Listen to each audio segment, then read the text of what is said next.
A murder suspect is back behind bars tonight after the Newport News City Jail let him go. At the center of the story, a mix-up between jurisdictions and a mother determined to do the right thing.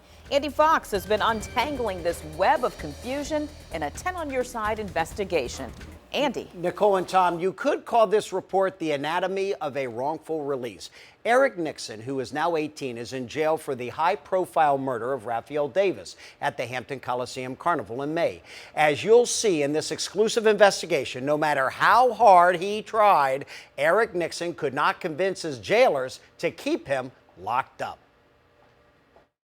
I says, but I just need to just hold him for a little while. I says, you don't know how difficult this is. Alfreda McCoy loves her son Eric Nixon so much she would end up taking him back to jail. He was locked up at the Newport News Juvenile Detention Center on 10 felonies, including first-degree murder.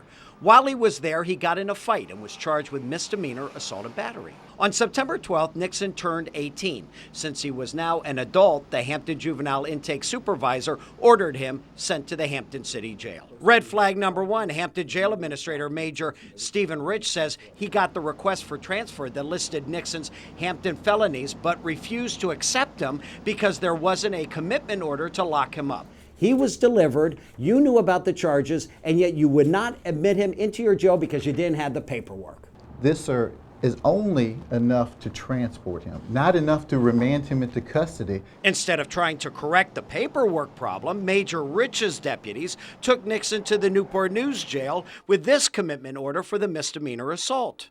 Red flag number two, on that form it states charges pending in Hampton criminal, but does not say what type of charges. Newport News Sheriff Gabe Morgan thinks Hampton should have kept Nixon on the Hampton felony charges. Don't pass the buck. You have said those trump anything else that's a misdemeanor. That is correct. So he should have been kept in the Hampton Jail, yes? You are absolutely correct. On October 9th, a Newport News judge orders Nixon released on the assault and battery charge. In this exclusive interview, Eric told us what happened next. They came and told me I was going home.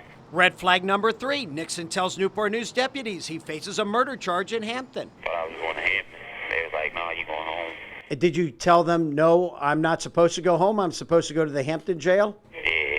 Mr. Nixon told us, hey, I'm not supposed to be released. Yeah, but wasn't it a red flag when he was telling you that? Absolutely. Absolutely. Red flags up, Sheriff Morgan runs Nixon's name through a national database that showed no outstanding warrants. So we went one step further. We reached out to the Hampton Sheriff's Office, their records division. Sheriff Morgan's own records show the Hampton Jail told his office no charges in Hampton, no pending per Hampton Records Department. Well, our record section, which they noted, it closes at 5 o'clock, sir. We have nobody there at 5 o'clock. Well, then that's a good thing because Newport News called Hampton, according to Newport News records, at 4:16 p.m., 45 minutes before quitting time at the Hampton Jail. They never called us, sir. And we did contact. So you're disagreeing with the sheriff? I'm just Morgan. saying we have no documentation. I can't state. I'm not saying. I'm just saying that we have no documentation stating they called. Not only that, Major Rich blames Newport News for releasing Nixon, even though Rich knew for nearly a month that there was a problem and he did nothing about it. So you're not taking any responsibility for this? We had no documentation. You don't need documentation. You had knowledge. You had law enforcement knowledge that he had been indicted in your court system on 10 felonies. Did you tell them, no, I'm not supposed to go home, I'm supposed to go to the Hampton Jail? Yeah. And then what did they say to that? Just took me down there, gave me my clothes, and then I waited for a little bit and I had to sign out. Released from jail, on the street with nowhere to turn, Eric calls mom. I says, hello? And it's Eric. He's sounding all panicky and stuff. He says, Mom, they let me out. After a short reunion, it would be mom who would fix what the legal system broke and would turn in her son. I says, Eric, yeah, you have to go back. With plenty of blame to go around, the only thing the Hampton and Newport News sheriff's offices agree on is who ultimately botched the case. Intake Supervisor Jonathan Robinson and the Hampton Juvenile Intake and Probation Office that failed to produce the necessary paperwork to ensure Nixon remained incarcerated.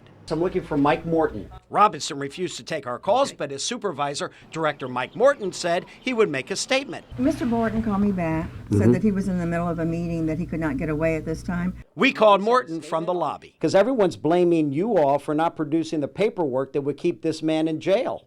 I'm aware that I have to get permission to speak to anyone from the media, and I did not get that permission. So for his own safety, Nixon is now in the Hampton Roads Regional Jail in Portsmouth. It's interesting to note, Hampton Juvenile Intake, the ones blamed for botching this, are claiming confidentiality. In notes we obtained from the Newport News Sheriff, it is clear on the night that Eric Nixon was released, Juvenile Intake was scrambling to get the paperwork completed so Nixon could be accepted into the Hampton Jail. Almost a month too late. I'm Andy Fox, 10 on your side.